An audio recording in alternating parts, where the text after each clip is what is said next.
কি অবস্থা রাজনবাসী, কেমন আছেন আপনারা? তো আজকের ভিডিওটা হচ্ছে আপনাদের বিষয় নিয়ে। তো কিছু কিছু কুত্তার বাচ্চা আছে রাউজানে থানায়, ওই গ্রামের চৌকিদার যেগুলা, ওই কুত্তার বাচ্চাদের উদ্দেশ্যে বলতেছি আমি।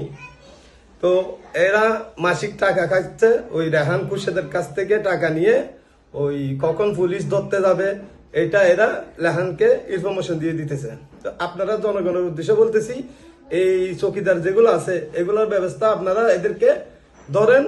মানে যদি কোনো ইনফরমেশন পান এদের সাথে জড়িত আছে, ওগুলা তো আমরা জানি আছে, যেটা আপনারাও একটু ওইটা বিবেচনা করবেন। যদি জড়িত থাকার কোনো খবর পান তাহলে এদেরকে আপনারা যদি জনগণে গণপিটা দেন, কোনো বিচার নাই।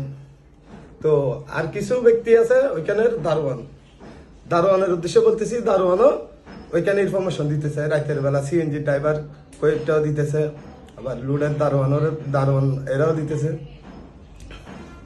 তো যা হোক সমস্যা নেই, এরা তো এ মাসের মধ্যে যে কোনো প্রকার আইনের আওতায় আমরা নিয়ে আসব।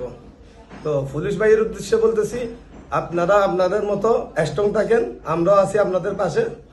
এই যতটুকু হেল্প করা লাগে আমরা আপনাদেরকে হেল্প করব। আপনারা আপনাদের কাজ চালাই যান, আমরা যা ওদিকে ইনফরমেশন পাই আপনাদেরকে দিব। তো এখন যে কোনো মুহূর্তে আমরা যে পাহাড়ে এরা আছে রাউজান, আমরা ওইখানে দেখি কয়েকদিনের জন্য অবস্থান নিব। এটার জন্য আজকে আমি ফেসবুক লাইভে আসলাম। আসসালামু আলাইকুম।